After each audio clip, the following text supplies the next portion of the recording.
Hello everyone, welcome back to my channel, Bill's RPGs and Crafts. This video is going to be an update video for the Wednesday campaign that I run every other week. We just played last Wednesday. And one of the players couldn't make it, and he had two of the divine spellcasters in the party, so they had some tough times with a few things, as you'll find out as I go over what all has happened.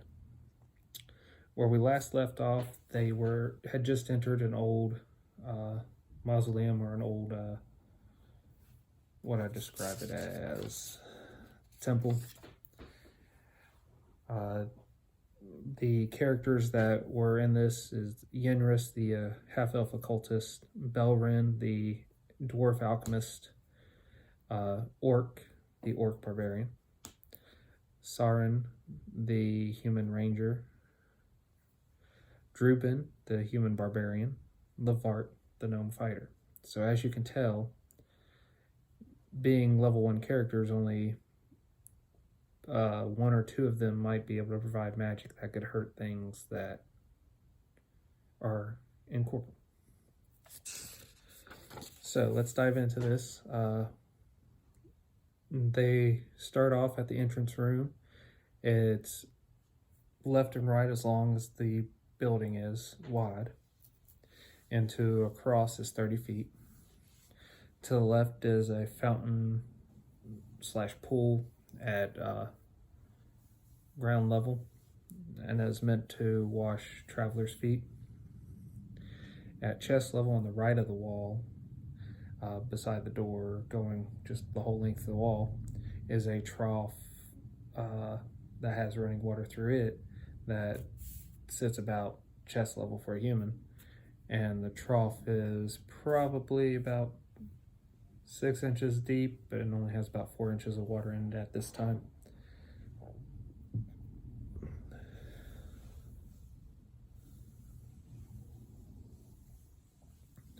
There are giant copper doors leading to the next room. The party struggles to open this, which was hilarious.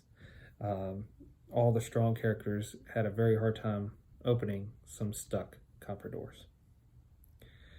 And what's even more hilarious, the half-elf opens the doors in front of all the barbarians by himself. The next room is a worshiping room. There's benches in this room, snake paraphernalia all over the place. There are snake sconces, cobra sconces, that light up as soon as the door opens. There's a giant cobra that overlooks an altar. And a ghost attacks the gnome barbarian. When they see it, it's standing there with its hand in the gnome barbarian's chest, squeezing his heart, more or less. And then as the barbarian have struggled fighting this, as the party has struggles fighting this, Yenris uses magic on his weapon to fight it.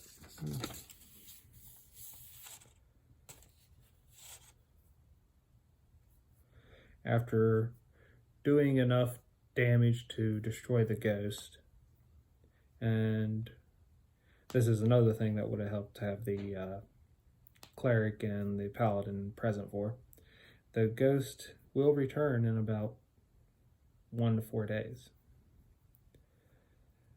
So the party's pretty sure if they can't get out of here quick, they're going to have to deal with it again. But they push on to the worshipping altar, and then from there they examine the altar, they examine the snake, and they believe they've found a way to get to a secret passage underneath the altar and snake, and it has to do with snake statue. So they begin pushing on it, and I don't remember making the DC very high, and the party just kept failing the DC. So after they took a break, examined it, we came to the conclusion they were just pushing it in the wrong direction, and they had to push it from the other side. And they make it this time. And it goes down a narrow set of steps that go down and then there is a narrow hallway, and it is about 6 feet maximum height, so the party's having trouble wielding any weapons in this hallway. It's a good thing there was no combat, but we went over what the penalties were and stuff before, just in case there could have been combat.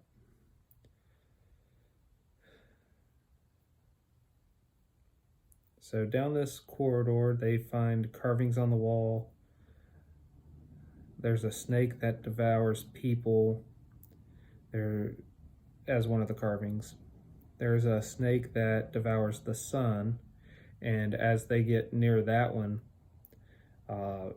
think about a 15-foot radius around it, the light they have goes out, and the DC for the light to stay lit is like 15. So it's not crazy high, but that's hard to make when you don't get to add any bonuses to it. So until they get past it, they have a hard time having a light source.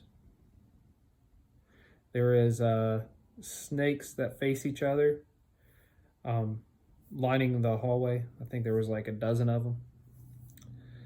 And when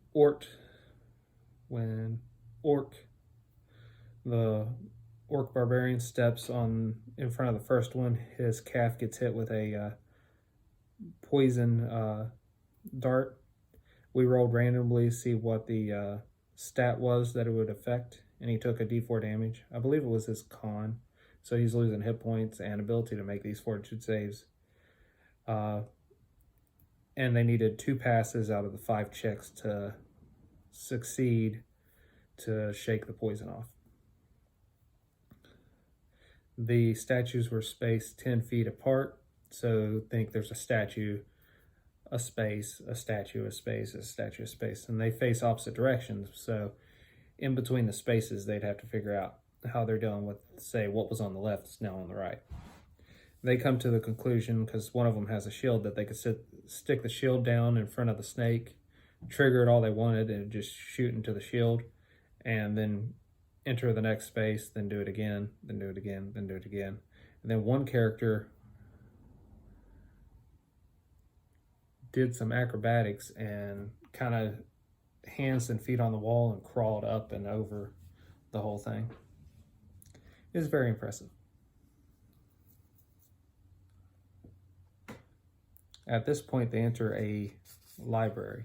I described the books as being like the big Torah scroll. There's lots of books here. There's a clean path to the west to a wall.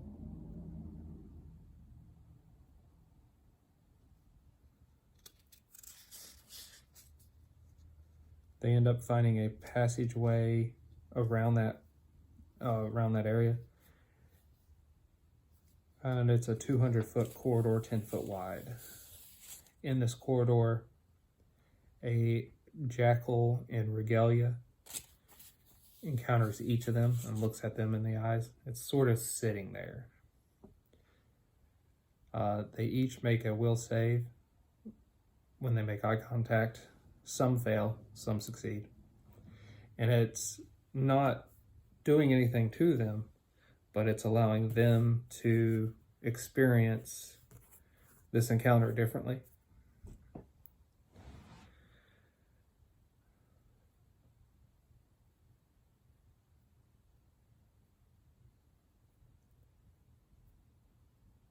If they made it, it's like a great weight was lifted off of their shoulders, was the good part of it.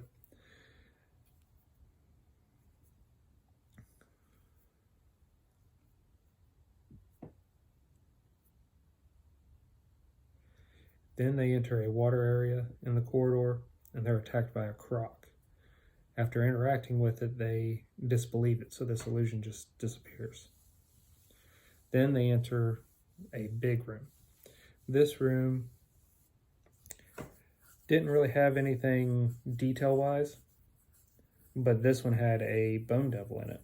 So a skeletal giant man with a tail stinger, scorpion, and it had 3 giant scorpion ghosts with it. And the ghosts did most of the combat for the I want to say, half hour that we ran that combat.